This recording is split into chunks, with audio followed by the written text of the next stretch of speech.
I often say I was sort of in a science experiment because I was the only woman on a trading desk. She was voted as top 50th most powerful woman. You obviously built a career in a very male-dominated world. And I went into investment banking. 99.9999% male. I always made it absolutely a goal of mine to outperform. That must have been extremely exhausting. But you know what? I'm a competitive person. Yeah. I had that little bit of a rebel in me, and I wanted to finance these high-growth, early-stage, very unproven companies. I call those the industries of the future. I helped build what I call the industries of the future way back then, 30 years ago. You said China has gone so far. What are we missing? A lot of it starts with leadership and policy making, and we haven't even begun to embrace what's going on there. Hi, and welcome to Driven Women, brought to you by Cash and Rocket. I'm Julie Brangstrup, and this is a space where horsepower meet ambition, where style, energy, and a little bit of rebellion fuel every conversation. Marisa, thank you so much for joining us today.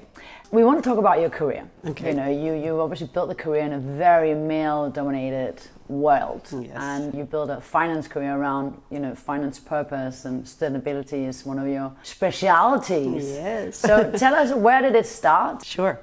So, well, my career started, I think of myself as a kid with a lot of energy and a short attention span. So when I was growing up, I dipped in and out of so many things, and I sort of approached my career that way as well.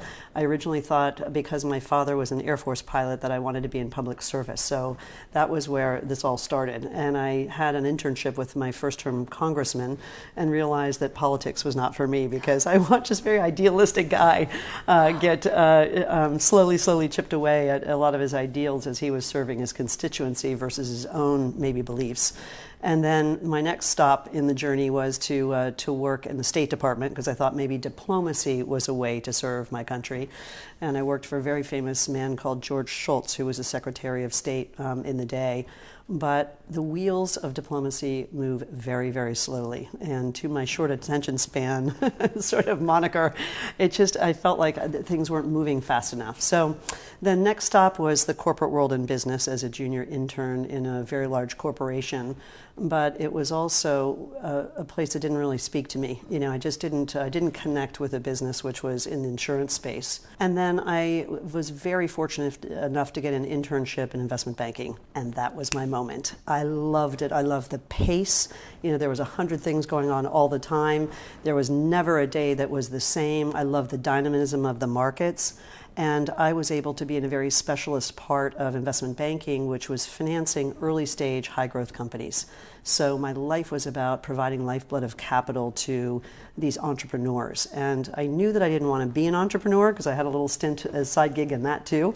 And that wasn't for me. But the next best thing to being an entrepreneur is banking them.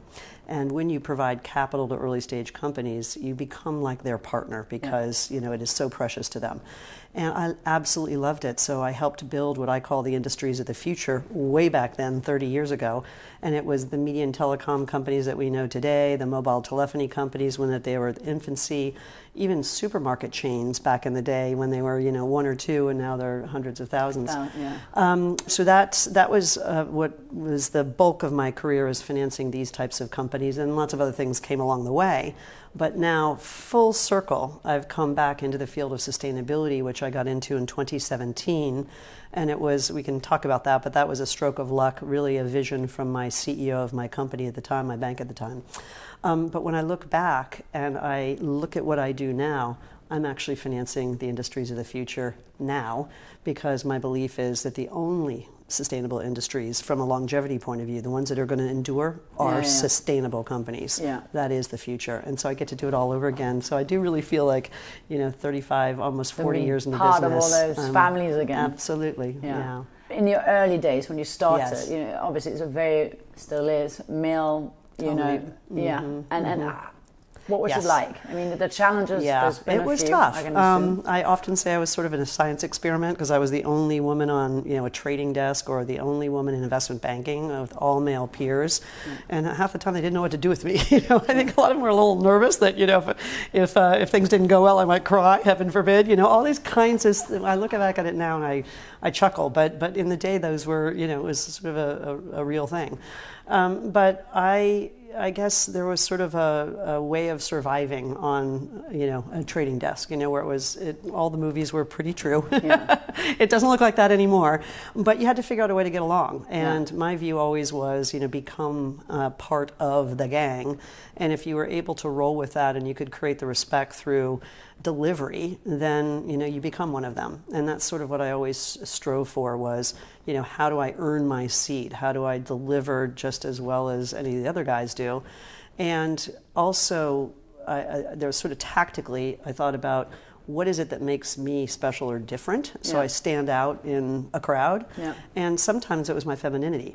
Because, back in the day, like all guys on the trading floor, it was all male CEOs pretty much. Yeah. And, sometimes they look at you as a bit different. I don't know whether you're the mother figure or the daughter figure, but, there is a connection point that is different than the sea of men. And sometimes that really worked to my advantage because, first of all, if you're going to a pitch, they call them beauty parades, where you have one bank after another coming in to pitch a piece of business, they wouldn't forget me because I was different, and that was a point. And then the second point was I always made it really, absolutely a goal of mine to outperform. So whatever anybody's expectation was, I would try to do it that much better, so that that there was always a reason to use it. That must have been extremely exhausting. That you're having constantly to overperform and be better than them. But you know what? I'm a competitive person, so I loved it. I loved it. Actually, to me, that was like winning on a football pitch, right? Yeah. You were taking the cake because you're that much better. And I guess I looked at it that way rather than an exhausting trial. I looked at it as a fun challenge. And so every time I landed a piece of business or got that deal or connected with a client, it was all the sweeter because I had to earn every stripe. Nothing was given to me, and I think that made it special. Yeah. Now with the whole sustainable world. Yes. I mean, there's obviously so much happening the whole time, and but what are the main things that we should be looking at? Sure. The education, I think, is key. Yeah, absolutely, because it is a messy, crowded, confused space at the moment, and there are lots of opposing forces because we're talking about systemic change. And this is change that we have never seen ever in our lifetime of humanity, because what's happening is you are having change across every single industry, every single asset class. Literally everything is changing to respond to this global challenge of climate change. And we always talk about the E, the environment and ESG, but there's also the S bit, which is all about people. Some of this is quite existential, right? It's our ability to live and survive and thrive. So if you figure that all of this change is happening in a compressed period of time, nobody's ever done this before. There's no roadmap. So that makes it very, very complicated. And most humans are resistant to change. If you've done it the old way for 25 or 30 years and you've been very successful, why do you need to change? But at the same time, and this is where I would point your listeners to just be aware, is that every single industry has one or two or three disruptive forces that are sustainability led, that are going to be those industries of the future. So if you look at cars, obviously it's electric vehicles, and look, it's bumpy, right? Because again, back to resistance to change, and you need infrastructure for your charging and all of that.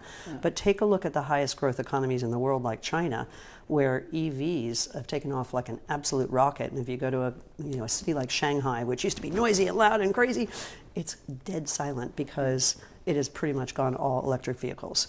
You look at our food systems, we've got to change the way we produce, consume, and frankly, waste food. That is disrupting now, from lab-grown meat and seafood to precision fermentation to new ways of agriculture, fashion, material science that is going to be less wasteful, use more natural materials, and on and on and on it goes. So no matter what area you look at from an industry point of view, there is that change going on. And to educate yourself, just read, or an experience, where you can dip into sustainable solutions. Try it if you're a consumer. And oftentimes, you'll as soon as you kind of get hooked on it, it was like me with my EV car, right? And I was like, oh, but I love my old car. And then you start driving it, and it's quiet, and it's easy, and it costs you nothing to fill the tank, and all those things. And pretty soon you become a convert, and then you're seeking, more information about what's the next generation battery that's going to be in my car. But we did have a challenge when we did the electric sustainable tour with the Cash and Rocket, and the grids couldn't really handle all these cars. That was quite the adventure, wasn't it? Yeah. And I pushed you to make the tour sustainable. Yeah. And this is the challenge in a global transition, is that the infrastructure was not there. I mean, for those of you who aren't aware of what happened on that tour, when we did go all sustainable, boy, was it a crazy, crazy time. I remember the one time when we all rock up as, 40 cars rocking up to the charging station, and the whole software system in Europe went out. So literally you couldn't charge your cars. Everybody's sitting there, and then we finally found one charger and you have a line of 40 cars. Yeah. But that is part of why this is so hard, because a lot of the infrastructure to support the disruption isn't there. But then you said China has gone so far. Well, what are we missing here in Europe and in obviously a lot of it starts with leadership and policy making. And my belief is that China has seen this as the way of the future.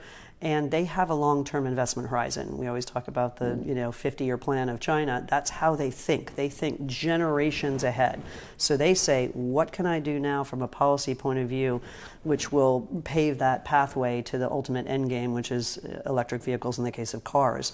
And they make those investments, but they also have very, very aggressive stated goals. So for instance, they say they will ban petrol cars by, I think it was 2027. Yeah. You can't buy a petrol car in China after the given date. So as soon as if you set that at a country leadership level, what happens? It trickles all the way down. Your car manufacturers, your battery manufacturers, then they put other little policy incentives in investing in battery technology. And we haven't even begun to embrace what's going on there. A lot of times, in the West, we're sort of in our own bubble. Yeah. But in China, look at BYD is such a good example, that car company which has now come here to the UK. Yeah. They just hit the market and nobody saw it coming, and now they are manufacturing a phenomenal car at mass market prices, which is a little bit the mistake, I think, of the West, is they started at the high end, which is very typical of auto manufacturers. You always have your luxury version, and then you bring it down to the mass. They went the other way and said, how do we create a top-of-the-line experience in a car and make it affordable? But the next-gen battery is incredible. It will be able to go 1,000 miles and charge in 5 minutes. So all of that friction that we were talking about on the Cash and Rocket tour at that time, done, gone. Yeah.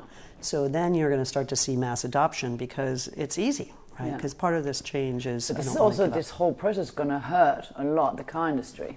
It is. But this is industry? Disruption, right? Yeah. This is disruption. So this is what we mean when we say you need to be aware of this, because before you know it, something's going to come along and you never saw it coming unless you really are deliberate about opening your eyes. And that's where I say, look at every industry and look at the sustainability leaders of those industries.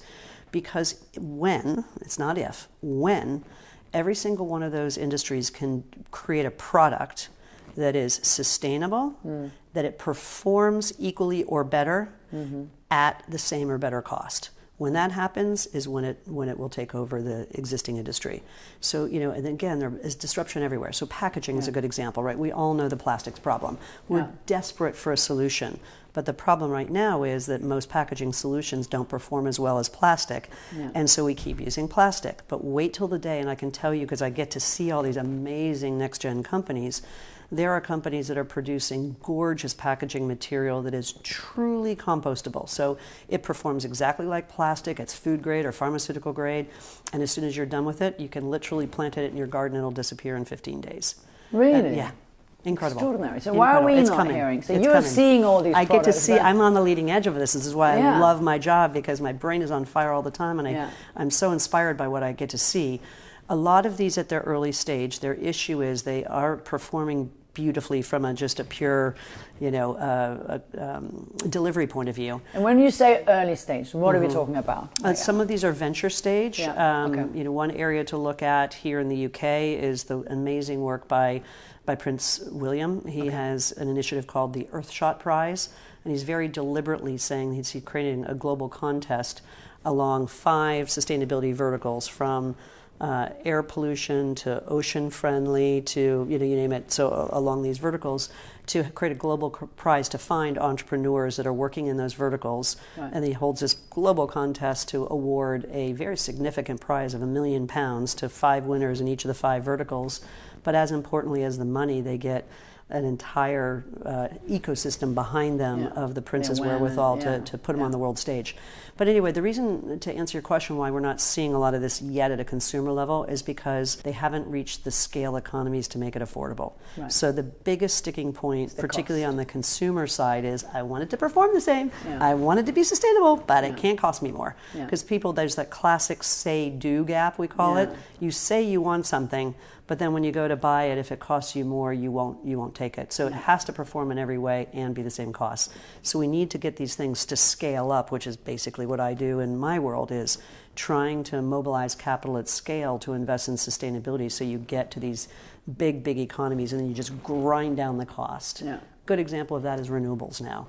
You know, renewables, when I first started IPOing these companies a decade ago, you know, if you were trying to get wind or solar power, it was way more expensive than fossil fuels. Today, it is cheaper per unit of energy produced by a wide margin for solar or wind than it is per unit of energy produced on fossil fuels. So that's why you're seeing, you know, this big shift. And it's, again, you've got embedded infrastructure that you've got to get moving, but it's happening at scale and at pace. And what about this whole talk about hydrogen? Hydrogen's a tricky one. Everyone is loving that whole thing, but apparently it's being quite regulated and it's being stopped by the petrol companies. It's less about so much the blockers. And look, again, this is a typical phenomenon when you have disruption. Your existing group will fight hard to protect their interest. And we've seen this 100 times in 100 industries over decades. And you're seeing a similar pattern of behavior. It's less about that in the case of hydrogen, if I'm honest. I think it's more in the case of, is it there at a commercially viable level? So again, it's about pricing. And it's partly pricing, but also partly performance. Is it really appropriate? I think, you know, again, there was a moment where it was, are we going to have hydrogen cars or are we going to have electric cars? So on hydrogen, it is not as much the scale economics question, although that is a factor, but it is also a question of, is the vision for how hydrogen was going to play out, is its ended use going to be what the original vision was? And this also happens in sustainability disruption and regular disruption all the time. If we think about back in the day of VCRs, was it Sony or was it Betamax? It was not really clear until the end which of the technologies in the same genre were going to overtake. And there was a moment where we thought hydrogen fuel cells were going to be the answer for cars, for passenger cars. It was going to be, is it hydrogen or is it EV? And EV has developed so far so fast with the battery technology that my expectation is that in cars, EV is going to be the prevailing answer. Hydrogen will have its uses. I think we'll see hydrogen in ships, maybe in lorries and in big, you know, sort of commercial trucks, but probably not so much passenger cars. I think that ship is probably sailed, so to speak. And it's taking a little longer to materialize in a way that, you know, is going to be viable. So how come, you know, when you're looking at the car industry and with the electric cars, that they don't really keep their value at all? Part of it is right now there's no test case for it. And back to the typical pattern of disruption is there isn't a market yet where you can prove the longevity of the batteries. So I think there are a lot of people are very hesitant to go buy a second-hand EV because they say the most expensive thing in an electric vehicle is the battery. It's not the shell of the car. And nobody really knows what the useful life of Gen 1 batteries was. So the last thing you want to do is go pay whatever you know have to pay, and then you find that the battery's end of life, and then you're basically buying a second car again. So a lot of people, I think, are waiting for two things to happen. One is the infrastructure going to be there to support, number one? Or number two, is the battery, you know, the next gen battery going to be so good that it's better waiting for that, and then all those friction costs go away before I think we're going to see a secondhand market and real mass adoption. Right now, there's a classic, they call it the bell curve of adoption. You typically will have sort of, we call it like 5% early adopters, the first guys to buy the next gen TV and the coolest camera and the coolest phone, whatever. And then, you know, this bell curve in the middle of people who are curious and they're waiting till it gets better every time before they adopt, and then you'll have the holders on, which is at the tail end of the curve. Waiting for it to be perfect before they dip in. Which will be, I think we are far from that. We're far away. We're far away. But mainly Europe is far even compared to the US? It's something like 1 in every 2 cars in the U.S. is EV, despite the headlines. That's the other thing I always caution people on sustainability, because there's so much, I would say, embedded, folks trying to hang on to their existing, businesses and protect the existing legacy industries, that you see lots of headlines of negativity. That's particularly right now that's going on. And the journalists like to write the negative story because it gets more clicks and eyeballs and it's more sensational. But if you look underneath the headlines and the facts, if you see the growth in EVs, even if it's slowing, which was inevitable anyway, first it was 100% growth rate year over year off a tiny base. Now I think last year from memory was like 36%. That's big. That's a high growth. But it's mostly in the developing markets. So China, we're seeing it in India, we're seeing it in Asia. So that adoption is happening, and these are high growth emerging economies that don't have a legacy infrastructure. They go straight to the green solution. Okay. Right, I'm going to kick into a few more questions, a bit about fashion in the boardroom and so on. Sure. What is the look that when you have to take over the boardroom that you really feel, okay, now I'm ready? I have to take you back to earlier in my career, where there was a uniform, as they called it. The movie Working Girl is pretty much that. You had the dark gray or navy suit, big shoulder pads, little bow tie, and it was always a skirt suit. And that was pretty much the defined uniform. And there was a moment in my early career where I pulled a multiple all-nighter on some M&A deal, and the last thing I wanted to do was like put on hose and wear a skirt. And so I wore trousers on the trading floor. I didn't think anything of it. Would you believe what grief I got from the guys on the trading? Talk about the guy culture, giving me all kinds of grief for showing up in trousers. Like saying what? All kinds of things like like a little bit of it's the affectionate ribbing. By the way, I didn't mind that in many ways, because that meant I was one of them, because they rib each other just as much as they rib me. If you're not being on the side, frankly, that means that you haven't really integrated. So I could take it as well as they could. But I got all kinds of grief. But then I got back to my desk, and there weren't very many women in investment banking then, but I have to tell you, the number of emails I got from women that said, you actually wore trousers on the trading floor, like I had done something, heroic. But people were just, they were afraid to kind of break out and dress the way that was comfortable for them. And it's comfortable, So to answer your question, these days it will always be a trouser suit. I rarely wear skirts anymore because it's just comfortable. I'm on and off of planes and in and out of meetings all the time. So it's going to be that. And then the second thing is that a very sage fashion industry friend of mine, who is a fashion designer, one time came into my house and looked at my closet, and it was a sea of gray and black, and she said, my dear, you need color in your life. Color, first of all, makes you happy, but color also makes you stand out. And I took that to heart. And notice, I didn't think about it when I was coming here for the interview, but I naturally now gravitate to something with a bold color.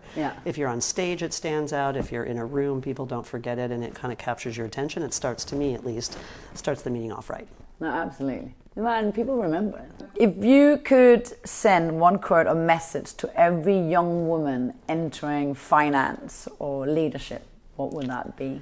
I would say, as much as you can with your career, and this is not just finance or leadership, it's any career, is that seek day to day as you're navigating your career to find more of those aspects of your job which give you joy and kind of feed your passion. And again, you don't have a lot of leeway when you're starting out, but the more you can gravitate to the things that really do give you intellectual stimulation and self-satisfaction, and do less of the things that don't, that is the best piece of advice I can give somebody to find your way through your career. I mean, look at me. I'm such a good example of trying so many things before I landed on that thing that made me happy. But after each experience, I did a little bit of self-introspection. Why didn't I like that job? Because it was slow, or it was not feeding my intellect, or I didn't think I was making a difference, or I didn't see a path to being able to make a difference. And sometimes you have to remember where you are in your hierarchy of your career, but look forward and say, could I really see myself doing that job?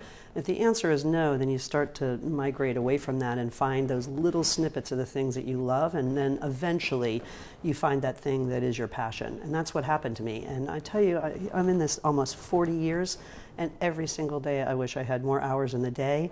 And I could clone myself over, and it's a mark of finding something that I'm passionate about, and that feeds your soul, and it's not like work, right? Yeah. So that's my piece of it's advice. finding something that you're really burning for. It sounds trite, find your passion. Yeah. But you have to be quite deliberate about it, right? Really be honest with yourself, because often a lot of people put things on you, especially when you're young. Your parents say you should do this, or we think of you as doing that, and you oftentimes will absorb that, but it isn't. There's a gap between what you really want and what other people think you should want, and you got to be pretty honest, and also be honest with yourself. Like, what are the things that you really enjoy and you're good at, and what are those things that really aren't aligned with who you are as a person? And the less, of the things that are misaligned that you can do, the happier you're going to be, and the longer I think you're going to be in it, because you just don't have that friction. Yeah. What drove you to the Cash and Rocket mission? Like, why did you want to be part of it? Yeah, well, at the very beginning, I have to say, it was a friend of mine who kept saying, you must come on this tour. And as a busy person who's always got 1,000 things in my diary, I think the first time she said it, maybe even the second time she said it, the second year, I thought, I don't think I have time for this. And then she's the one that pushed me to say, she knows me quite well, put it in your diary, and I pretty much did. I blocked it in my diary a year in advance, and it was one of the most wonderful things I could have ever done, because, as you know, I've become an absolute convert. And it was, so I would say I wasn't resistant, but I just, didn't prioritize the time. And then once I did, then every single tour after that, I was probably one of the first people to sign up. And it was the camaraderie, it was the shared purpose and mission, but it was also, what was so fun about it is meeting the people who were on the tour who I would never have otherwise come across in my normal, sort of sphere. How do you stay, energized and keep going in such a full-on, finance industry world where, every time I speak to you on a plane somewhere. What keeps you? Yes, what keeps me going? Yeah. Well, first of all, I love what I do. And it goes back to that passion point, is that I absolutely love what I do, and I am self-actualized. I'm a person that needs to kind of feed my soul a little bit with what I do, but also kind of feed my curious brain. And this job for sure does that. I'm learning every single day. And I think the minute, if it were to ever happen, the learning stops, is probably the day I'm out, because I just would find it too boring. But that's not happening, and it hasn't happened in all these 40 years. But the other thing is that it's very purposeful work, because I actually feel like the work that I'm doing with my platform can make a difference in solving some of these world challenges. And I'm a bit of a rebel, so when people tell me that you can't do something, I'm a bit bring it on.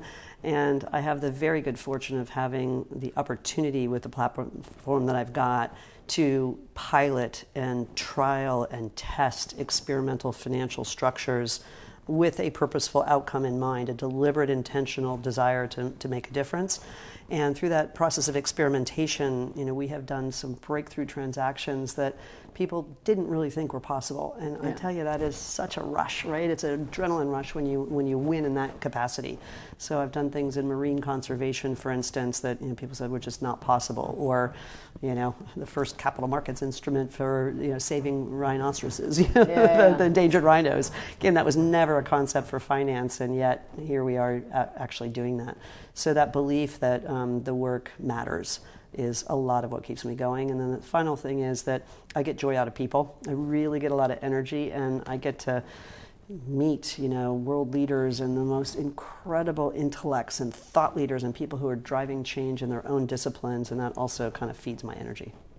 And you take a lot of the cases you take on stage. You're doing a lot of talks. You just did one. How many attended?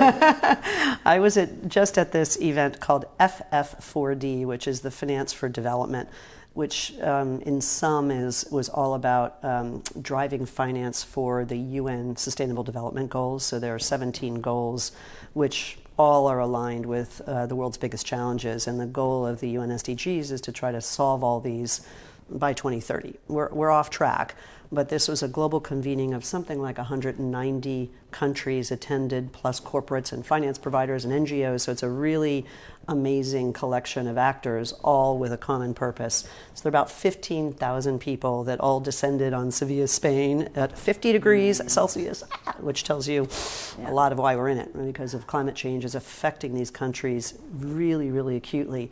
And we have to mobilize capital and start to address this problem. And anyway, so that was where I was. So yeah, on pretty big stages, but it's really about trying to get messages out and finding those collaboration partners across the globe that say, I want to come on the journey with you. So Yeah. What kind of legacy would you like to leave in the finance and beyond? I would say that if I could really, really have on my epitaph that I mobilized capital at scale and really made a dent in some of the world's biggest challenges, I think that would be a pretty good legacy to leave, and maybe a bit of inspiration to the next generation of women coming through financial services. I've had an incredible career. It has been unbelievably rich and fulfilling, and to show people that this career is for women and that you can make your mark and have an amazing journey like I've had if you just open your eyes to the fact that this is available to you if that's something that you want. Well, so hopefully after this interview there's going to be so many women out there saying, yeah, I'm going to hit it. I'm going to hit it. I am so going to hit it. Right. So do you think women bring a different, perhaps more sustainable kind of lens to leadership? Yeah, it's such a good question. I get asked that all the time. And I think I don't want to say that women are more sustainable than men, because I don't think that's fair, because most men I meet care about, what's happening to their children, for the world and their children and grandchildren. But what I do see, which is somewhat of a common thread in women, first of all, women do have, and I think it's scientifically proven that women have very high, typically higher EQs. Yeah. There's an emotional quotient that allows you to empathize very, I would say, very personally with the beneficiaries that you're serving in sustainability, because what are we trying to do? It's about people and planet. And so this purpose for work is we are desiring to do something positive for the environment. That is a beneficiary. So you're having that stewardship mindset, or for people. The other thing that I see, which is fairly common in women, is I see women always asking the long-term question. There's much more of a long-term time horizon in most women I meet. A lot of times the men are like transactional. When can I get it done? Today. What's the outcome today? And our whole system, which is largely built by men in the corporate world, is a short-term system, which is where we're running into these tension points with sustainability, because sustainability is a long-term game. You got to invest in these industries in the future over a 10 or 15 or 20 year time horizon. We've got to transition the world over a 2030. That's why the goals are 2050 to get to net zero, or 2030 to get to the UN Sustainable Development Goals. It's not quarter to quarter, but our public equity system is all about, what are you doing for me this quarter? And I do see women having that much more of bias toward the long-term thinking. And I think there's that stewardship element that you find in most women. I also see women as consumers being more open to adopting sustainable solutions. If it's More sustainable open. packaging, they're the first ones to say, let's buy an EV car for the family. They're first ones to say, let me get rid of plastic packaging. The first ones to, so it's an interesting, I don't know what it is that kind of almost positive bias to sustainable solutions seems to be something, again, that's a common thread in women. Yeah, and there was a lot of stats saying how powerful the women are when it comes to the consumer wallet. Power of the consumer wallet, I always say, can drive a real change. If you think you can't do it as an individual, you're wrong, because when you go to make that purchase decision and you're choosing one thing over another, the companies who are providing those services have to respond, right? Because you're the customer. So the book that basically shaped, or the last one where you were like, wow, this has really, really given me knowledge. It would be, and it's two books really, because it's Sapiens, which is a look back on tracking 5 aspects of our development as humans, from foragers to agriculture to the Industrial Revolution. How did we form communities as humans and make all of this work? So it's sort of the look back evolution. And now Homo Deus is the forward look. So as we look into the future with the advent of AI and all this technology, it's forcing us to ask questions about, what does it mean to be human? When a robot can do your job, what does a job look like? How do you get self-actualization in a world where work is completely different than anything we've ever known before. How do we have original thought when a machine can think for you? All these kinds of things. And then there's ethical questions, all of it. Yeah. So I find it captivating, and it's really forced me to think about what does the future look like for all of us, but also can we learn something from the past that we take into this new brave world? Well, and it's super interesting for, the youth as well when they're coming out and having to pick their university. Yes. Are they picking a subject that actually is going to be there? Won't exist anymore. Yeah. And the pace of change is so fast now. Yeah. There's been change over many years. I remember when everyone said the internet's going to kill education and people and all this and kill jobs. Guess what? All the jobs are still here, but that was a lot slower burn than the speed of how AI is changing our lives so quickly. I mean, I was a little bit of one of those resistor types, and then as soon as I got ChatGPT and I really started to experiment and use it, you're like, wow. All these friction points, like booking an incredible trip, right? Yeah. Dear ChatGPT, find me my hotel, find me my restaurants, book the restaurant for me, and actually, you know what I like? Pick the menu for me. I mean, done, boop, in 3 seconds versus, My new best friend. hours and My new hours best and friend. hours that we used to spend, hours, right, the whole researching. Time. The whole time. Right, your song, Behind the Wheels. It is so good. It is Big Yellow Taxi. Yeah, right? Because of course you'd think of that when I'm in sustainability. So they pave parking lot and and they put all the trees in a tree museum and you charge $1 just so people can see them. It's just that it's got a bouncy, I'd say, tone to it, but it's also like the words are pretty profound. Yeah. And so, we sing that at the top of our lungs when we're in our car, driving our EV car on the Cash and Rocket tour. And you're the only one who's only driven, electric cars. Yeah. On all of the tours. Well, you would expect me to. No, but it's pretty incredible. You haven't given up. I haven't given up. Still going strong in Still that going matter. strong, Thank you so much. You're very welcome. For doing this. This is It was really fun. I enjoyed it.